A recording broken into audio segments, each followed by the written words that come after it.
Okay, we are all set up. We're going to start. Let me go ahead and share my screen. Um, all right, let me see. Okay.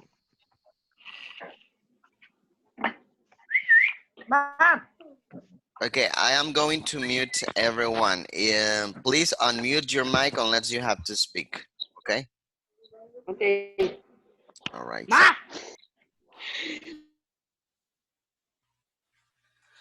Okay, serious family problems. Remember, we were talking about the family, which type of families there are. You also mentioned the type of family that you have and everything. And we were also talking about roles that each person has in the family and some problems that some people go through in the family as well. But now we're going to study serious family problems. Okay, so in this case I'm gonna have someone reading. Please raise your hand if you want to read.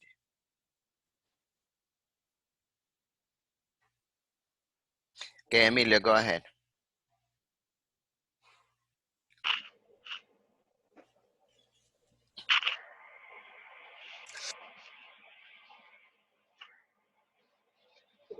Emilio, you're ready?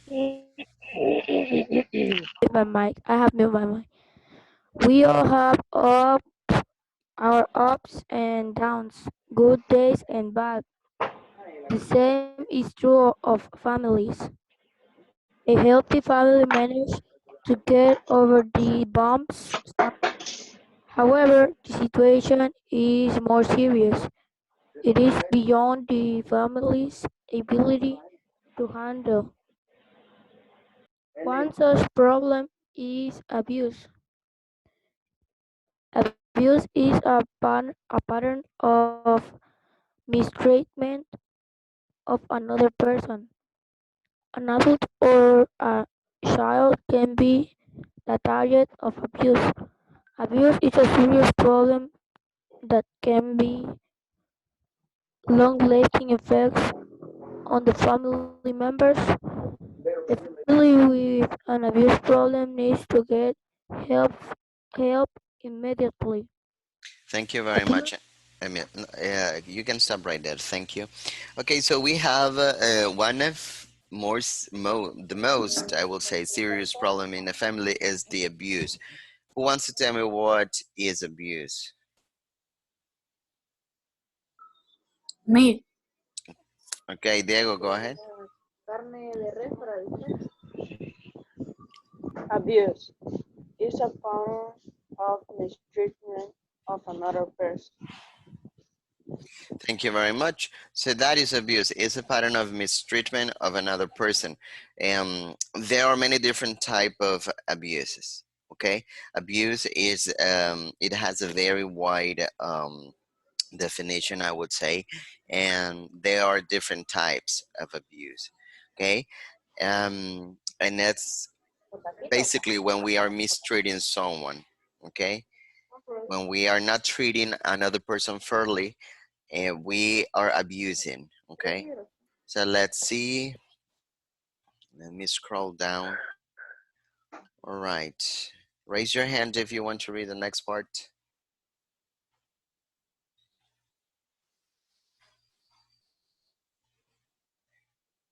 Emil, go ahead.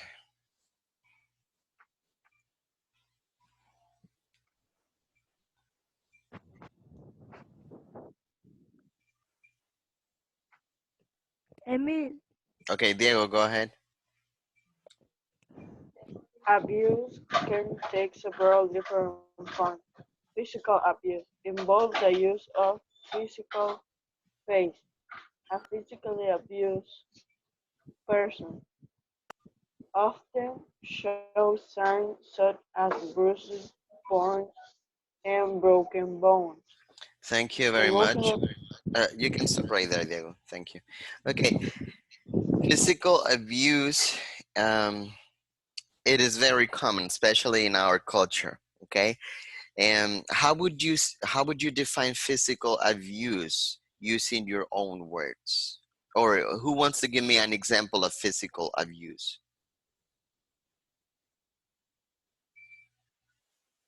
me, Okay, When Emilio. parents Mhm. when parents tell the children that they have to go to sell to the street, Okay, when the parents tell their children that they don't have to go to the street, they have to go to sell. they have to go to sell something like, those little kids that usually work to maintain their family. Is that's what you're saying? Yes. Okay, thanks for your participation. Someone else, Marlon, can you give me an example? Uh, I don't know, Miss. But you were raising your hand. I don't know why it isn't removing. Okay, no problem. Okay, someone else who would like to give me an example of physical abuse?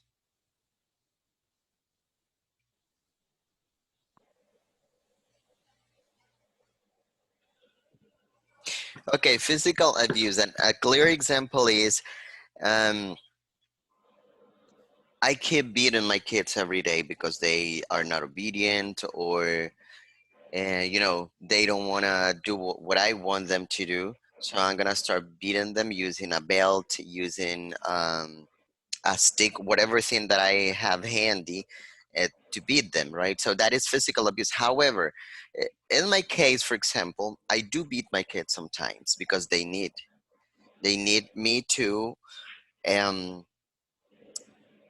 uh, teach them about discipline, okay?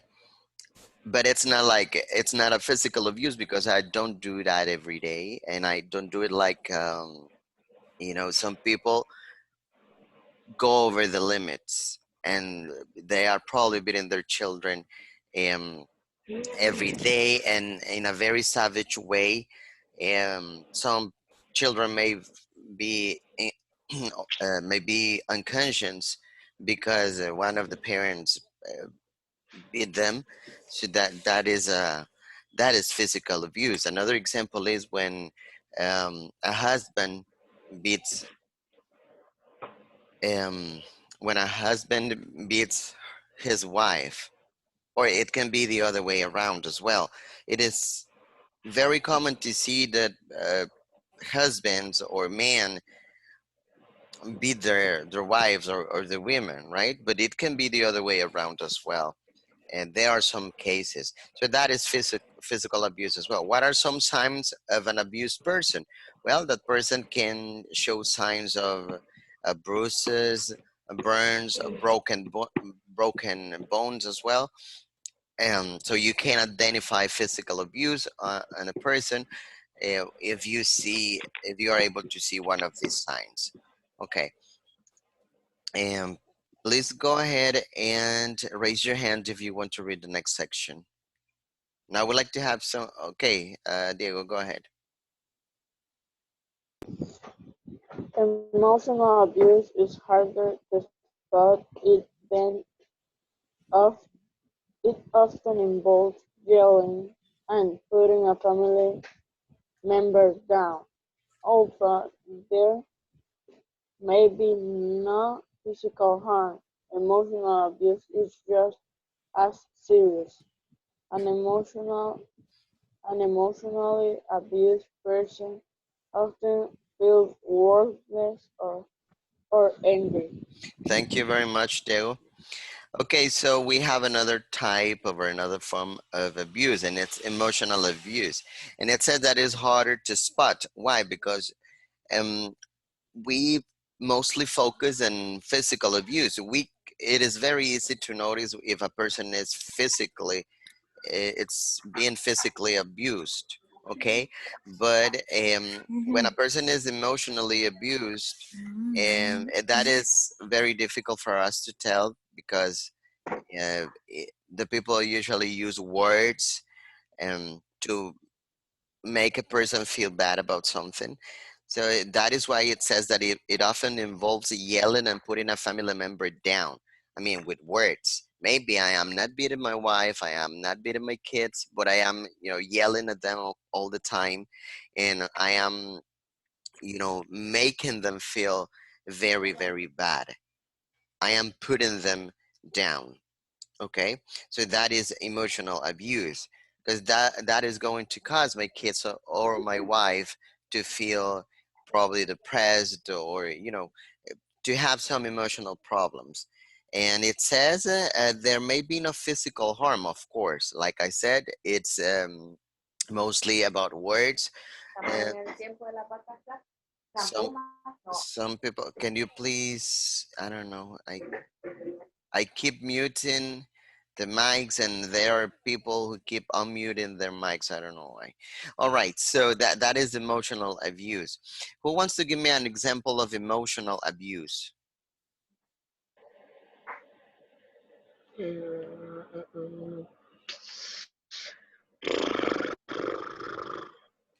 Who wants to give me an example of emotional abuse?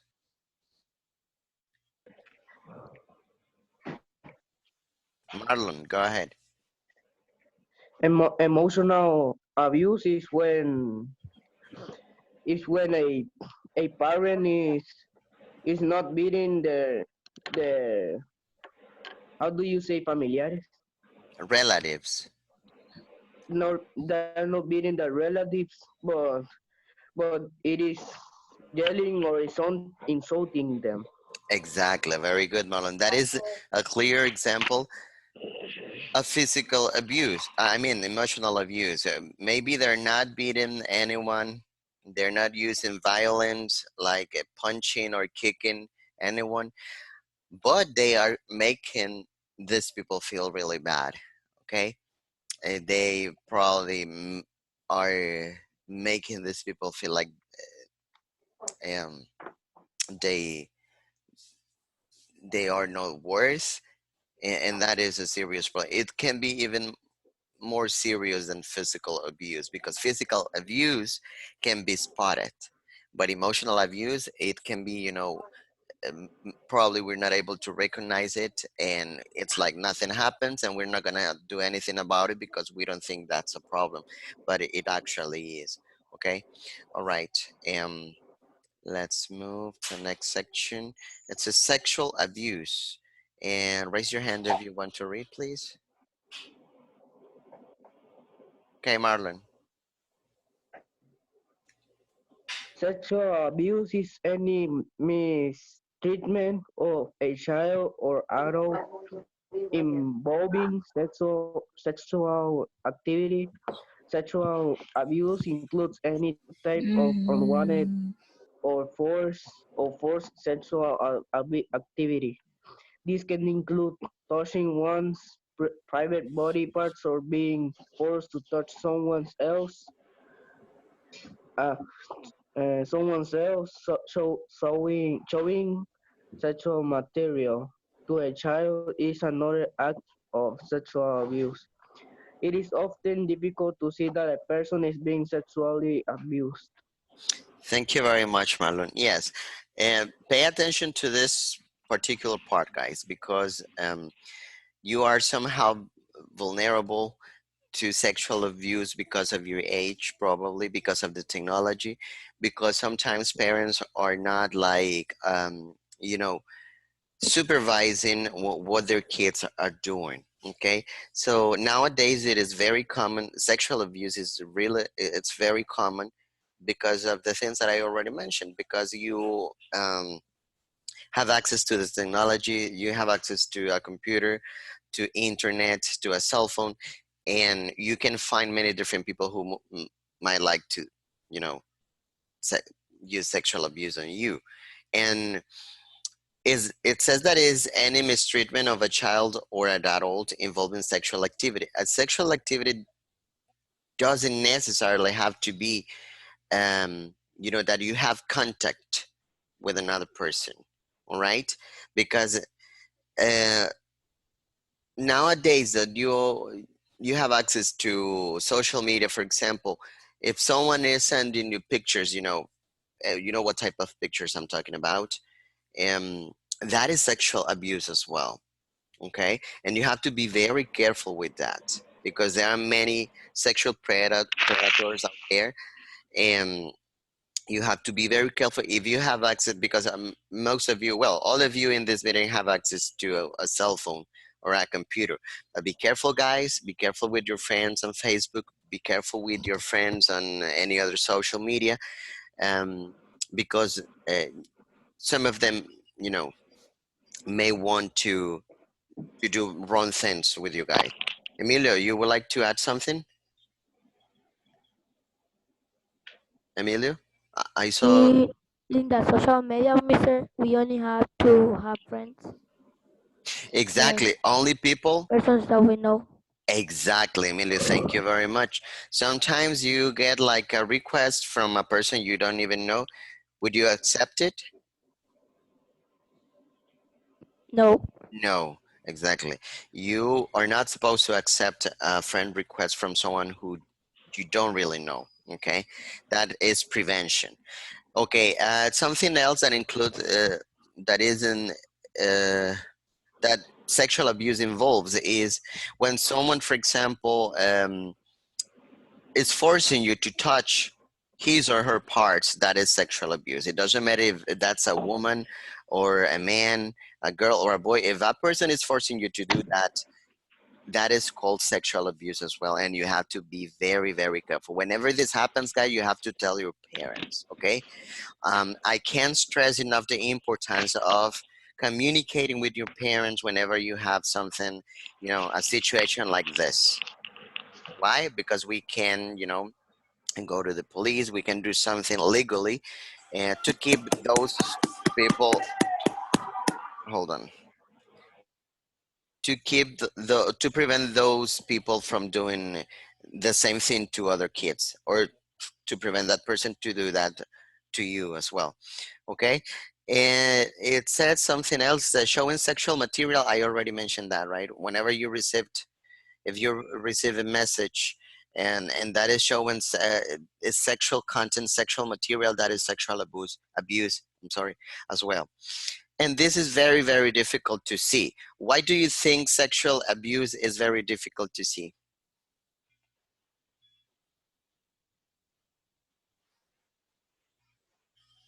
Mister, Yes. because it's not shown physically. Exactly, because it's mostly not shown physically, right?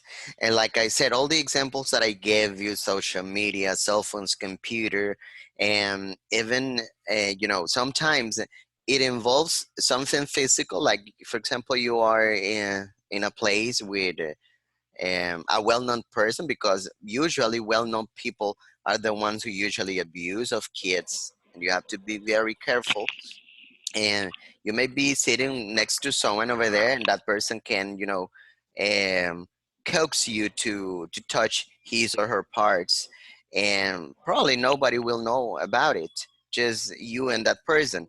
But whenever that happens, guys, you have to tell your parents about it. Okay.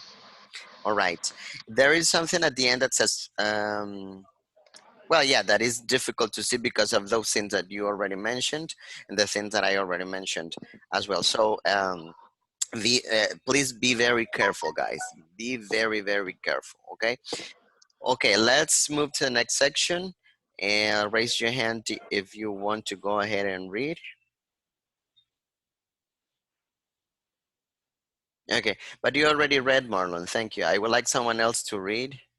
Not Emilio, not Marlon, not I don't remember who was the other person who read. But I would like to have someone else reading. Did you already read, Emil? I don't. Adelson, go ahead.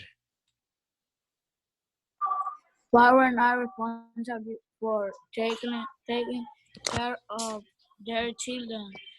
When parents fail to do so, they are neglecting their children. Neglect is the failure of parents to provide their children with basic physical and emotional care and protection.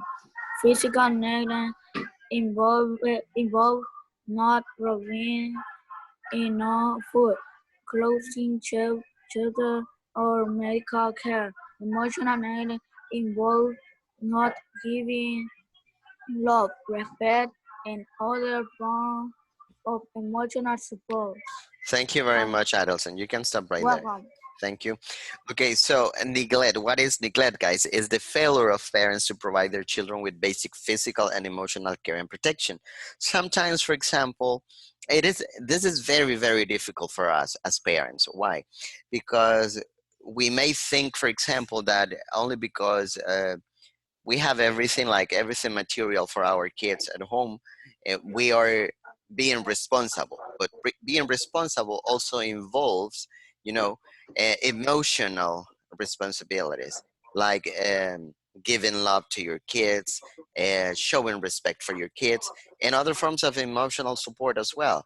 Okay, sometimes we forget about it and we think that only providing the material things to our kids is more than enough to be a responsible parent, but it's not. Okay, and sometimes we don't even, give them material things either. So that is called neglect, and it's another type of abuse.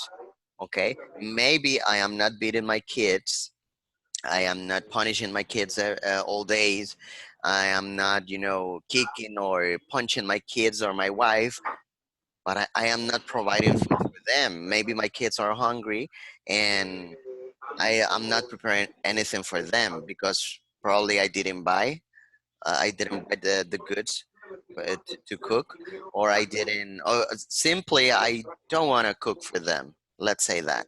Okay. So that is neglect, and it's also abuse. Okay. So, sometimes we focus on the physical thing when it comes to talking about abuse. Everyone tends to focus on the physical abuse, right? Because it is something that we can spot, it's something that we can see. But as you may notice right now, there are um, different forms of abuse: sexual abuse, physical abuse, emotional abuse, and also neglect. When we are not providing what our kids need, we are, you know uh, we are neglecting. Okay, so and that is something very important that we have to keep in mind, because like I said, sometimes as parents we think that we are giving everything to our kids, and that we are very responsible because we pay a private school, we pay this, we pay that, and I buy a cell phone for my kid, I buy a computer for my kid, I let my kids do whatever they want, but I am not giving them love, or I am not showing respect. Okay, so that is neglect. And another serious problem for a family is when a family member is addicted to alcohol or drugs. And in the next chapter, we will, well, not in the next chapter, but in chapter 10, we will learn some strategies for coping with this type of people. Because there's nothing wrong if some people wants, for example, um, to take a cup of alcohol every now and then, like once in a month, once in a, in a party, for example, in a celebration. But being addicted is a serious problem that can cause traumas in the kids or in the whole family. So we have to be very careful with that as well. Okay, so I believe this is the last part of the lesson. So your assignment, guys, is go ahead and copy the lesson to review and answer the question. Please work until number 5. Okay, What page, mister? it's page, Okay. let me see. It's page 72. I am going to, hold on. I am going to share a screenshot in the chat so you guys are able to copy it from there if you want. And also, we will be discussing the answers tomorrow, and like in the afternoon, like with the same way that we did the other time, and to make sure everyone has the same answers, because this is the test, your health test is going to be about lesson 1 review and lesson 2 review. Okay, Okay. okay, let me stop sharing right now and let me stop recording the meeting, and hold on.